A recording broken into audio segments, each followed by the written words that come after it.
Alright,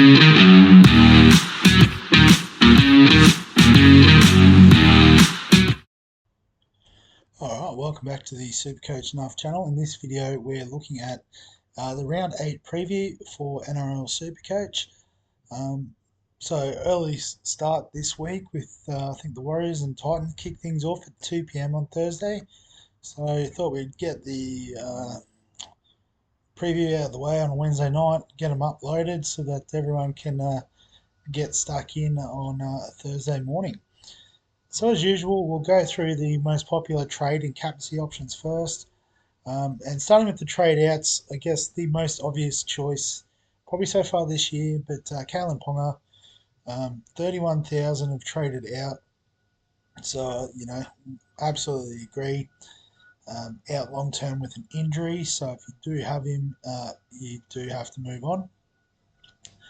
Luke Brooks at number 2, so has actually dropped back in value. So I know quite a few people got on early doors after his barnstorming start, but he has probably reverted to type a bit.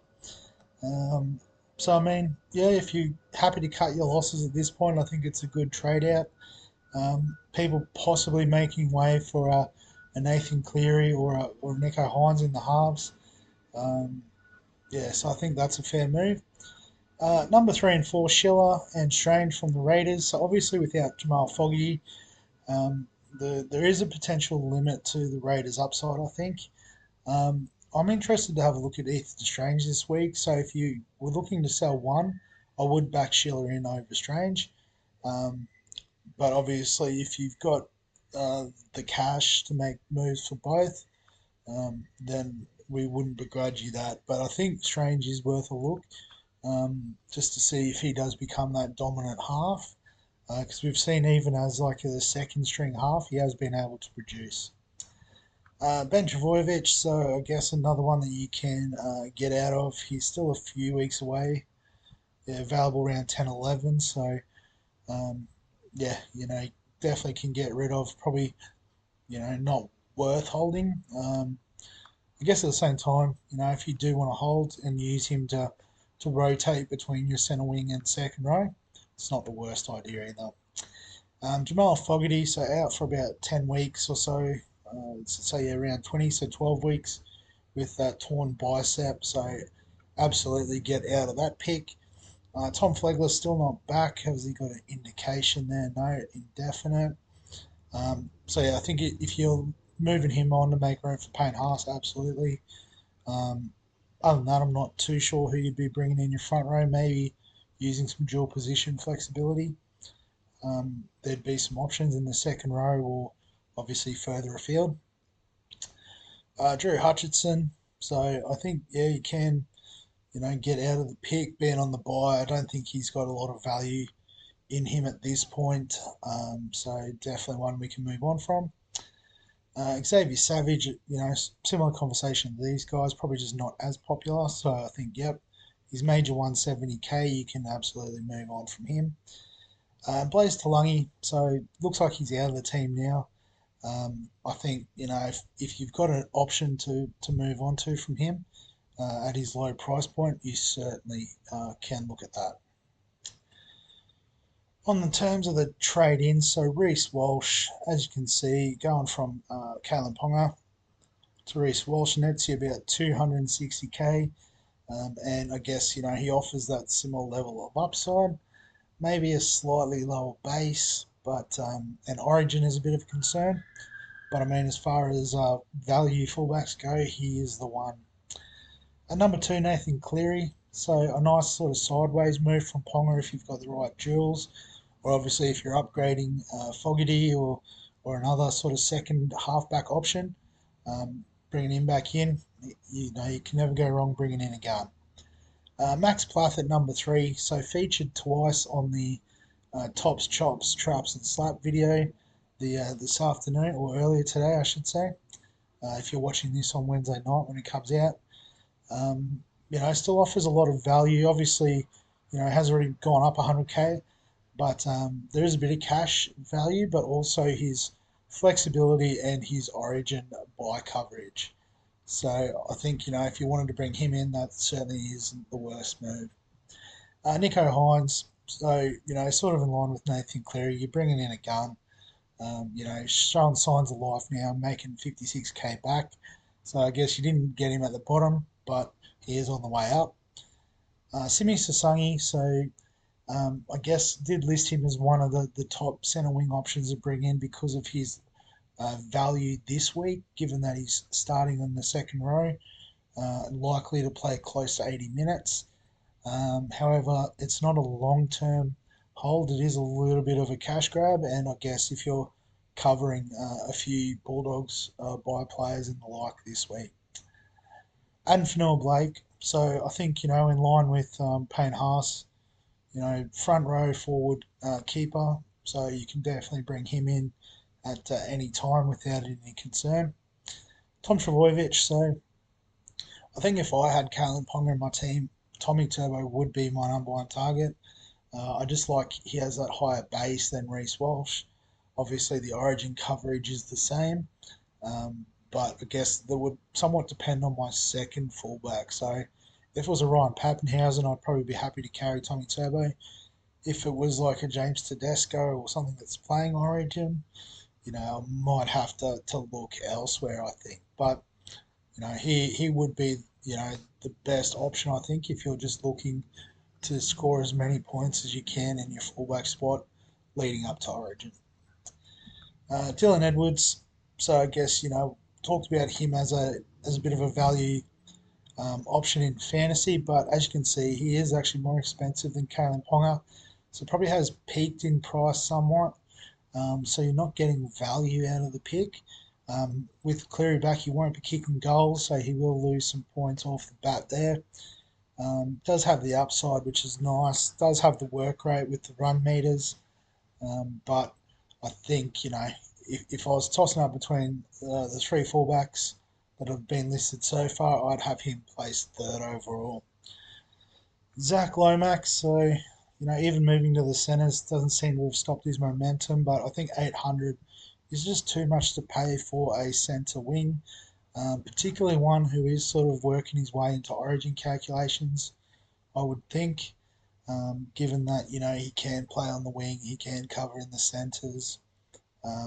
Could play fullback, but obviously there's a lot of fullbacks to go through for New South Wales. So definitely one I think I would skip at this point, and I guess antipod in a sense. And Kale Eero, so he made 107k already, so you probably have somewhat missed the boat. I mean, if you're going for a downgrade, I'd rather Sasangi or even Chevy Stewart this week. There is still question marks with Talakai hanging around in the team, that he may lose his spot. But yeah, like last week was the week to get on. I think now you go with one of the other cheapies, or you wait a couple of weeks for an Armstrong, KO Weeks, that type of cheapie option. So they're the trades, the captaincy options. So you can see the most popular two, and I've gone top 10%. We're looking at the people that actually know what they're talking about, which obviously precludes me. Pretty sure I'm not in the top 10%. But Nico Hines, top choice against the Raiders. So obviously a depleted Raiders side. I guess the only knock is that it is away in Canberra. But I think, it showing the form last week with a 142, it makes sense that people would want to captain him. Tom Trbojevic is number two option at 26%, playing against Parramatta at Four Pines. As always a recipe for a big turbo score. I guess the only knock is it is a Friday night game, so it's not an afternoon game. So it could be, a couple of errors here and there. But, the way Parramatta's going, I think, it's a decent shout. I'd probably have him as a VC if I did have him in my team. Nathan Cleary at number three on his return against North Queensland, who have looked a little bit shaky of late, but obviously, still well up there in the ladder. So, you can always back Cleary in as a solid captaincy option. So, I'm pretty much tossing up between my two halfbacks as to who I go with this week.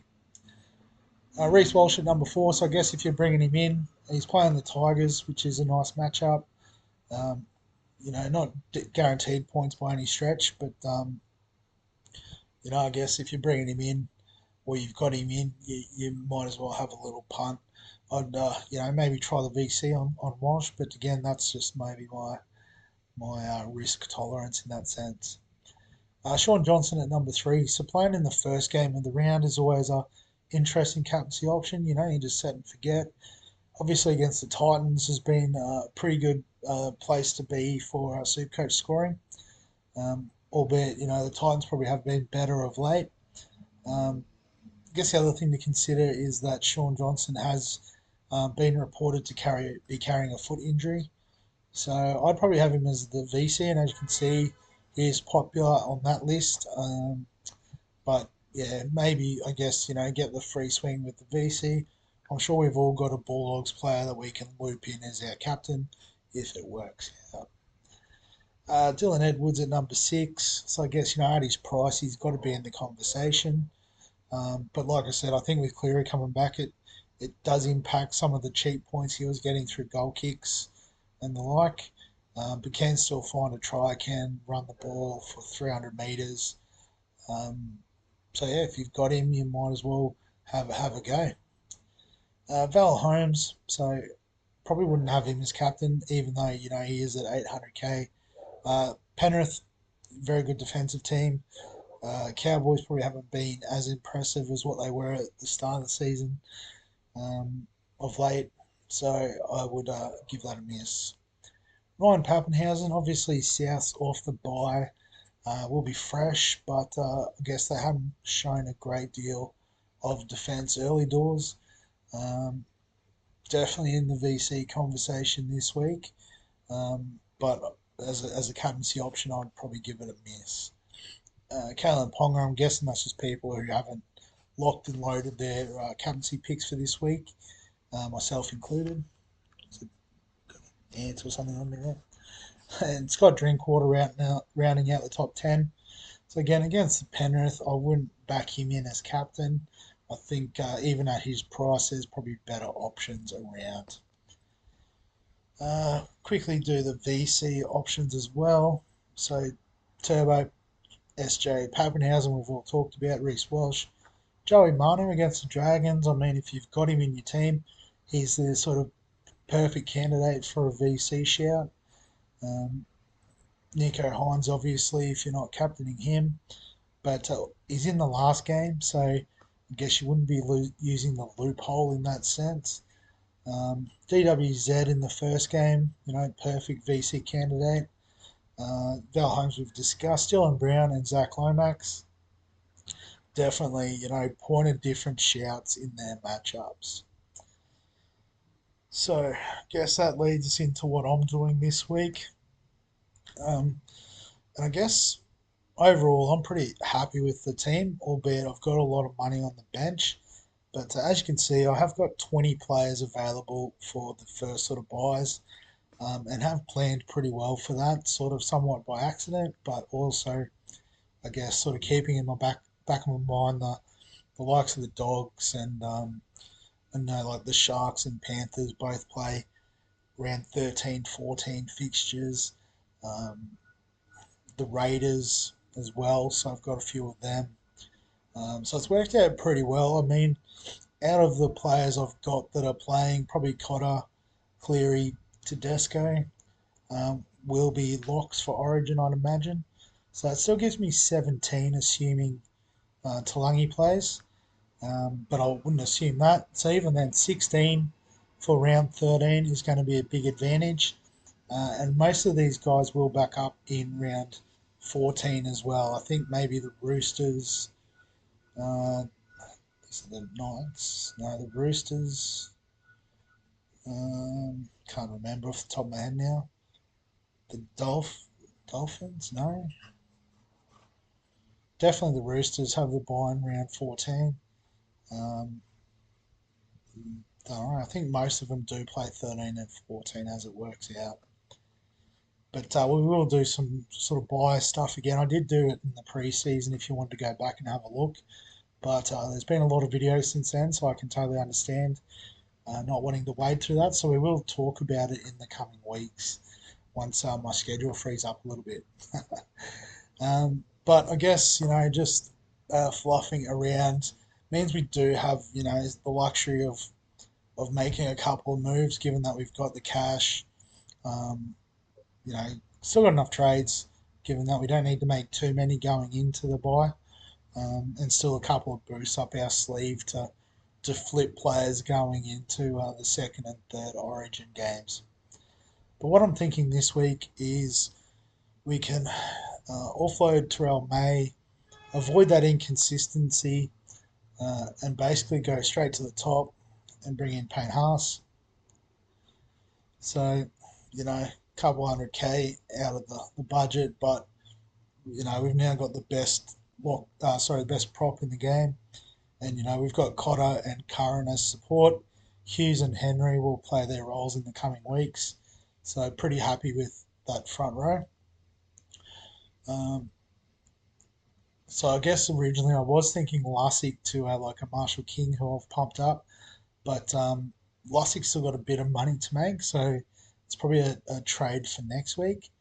So what I'm thinking of doing is it's a bit of a luxury, I think, but I'm going to upgrade Talangi, and I guess the player is probably a bit left the field given everyone's getting off him. That's not what I wanted to do.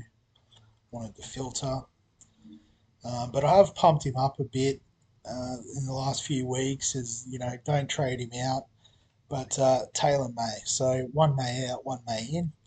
Um, Getting him at 414k, I think, is an absolute steal. He is going to go off at some stage, and I absolutely want to be on when that happens. And the fact that I can, upgrade Talangi to May without too much stress, um, not using a boost, not doing anything crazy, is pretty alright by me. And so I guess, obviously we do miss a player now because Payne Haas will be playing Origin. Plus, I'm pretty sure the Broncos have the bye anyway in round 13. But we will have access to Taylor May. So it does balance out. So probably still running with 16 at the moment for round 13, which is really nice. But I guess in terms of the team this week, we do have to get out of Kikau and Curran, given they're on bye. But I mean, we can bring Lussick in, I think, and Nathan Cleary is the obvious one. And then I guess the question is, who do we bring in for Kiraz? Well, I've just traded him in, so I think we've got to back Taylor May in to do the job. RTS is obviously a keeper, so we'll have him. Strange and Eero, I guess, are question marks. But I guess if we're backing in Nico Hines to have a big one, hopefully Eero will be the beneficiary of that. And so it's just a question of if we go Strange or Bostock. And I think just given, there might be a bit of an adjustment period for the Raiders. And I guess, the Knights might be a little bit um, down with the loss of Kalen Ponga, who was fairly talismanic for them. I think we'll back Bostock to get another attacking return. I don't think it will last forever. I'm definitely not that naive. But while he's in form and the Dolphins are in form and they've got a good matchup, 2 o'clock in the afternoon, perfect conditions, hopefully. Hopefully it doesn't rain. But I think, yeah, we'll play Bostock. And so then just the captaincy, vice captaincy. So I think my vice captain is going to be whoever I play at fullback, whether it's Teddy or Paps. And, it is a toss of the coin, but I'm going to back Tedesco in. Just gut feeling. That's purely all I'm going off of. And the captaincies is a similar debate. So you've got Cleary and Hines. And I think, again, maybe just the earlier uh, day game against like a somewhat depleted Canberra team. There we go, got there eventually. We'll back Nico Hines in the last game. So that's how the team is going to line up for this week. Should do a quick preview of the matchups, I suppose. Um, so I've got the Super Troopers this week, which is a lovely name. I do rate that movie. So let's have a look at what they've got going on. So Fanua Blake, Tommy Turbo, Val Holmes, and Drinkwater. Not as scared of them this week. Marshall King, I would love to have. And obviously Schiller and Strange might be shuffled around depending on who they have on the bench. So Cleary will come in, you'd imagine. Other than that, not too sure. So, I mean, probably, you know, those two at the top of the list are the ones that are of most concern. But I think, we'll back our guys in, particularly, got Payne Haas to sort of cover for Noah Blake. And yeah, it just comes down to Teddy and Paps, sort of getting up over Turbo and whoever their other fullback may be.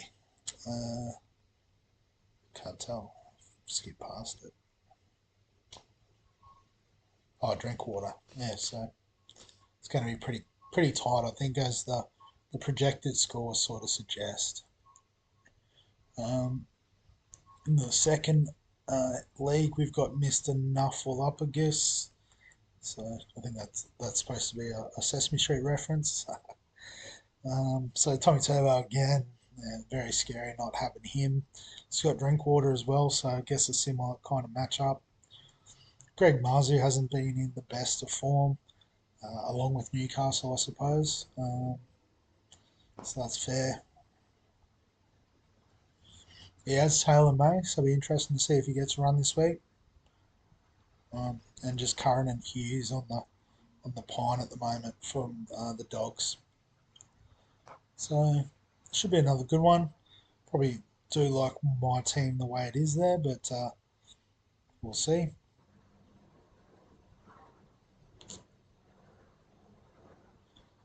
All right, there we go. So Jacob Little at hooker, Lindsay Collins in the front row, Ellie Katoa. It's a nice pod in the second row. Cherry Evans and Garrick could go pretty well. Holmes and Drinkwater. So very popular picks in our leagues. Adam Elliott, yeah, he has the ability to score big. And then Cam Murray will obviously come off the bench, I'd imagine. Kalen Ponga will be traded to someone, you'd imagine. Josh Curran is the only dog there, so I mean, lots of I guess nuff type players on the bench, which might be a bit of a cash generation issue. Maybe explains some of the super pod picks in the team. But they could have their week out and go absolutely nuts.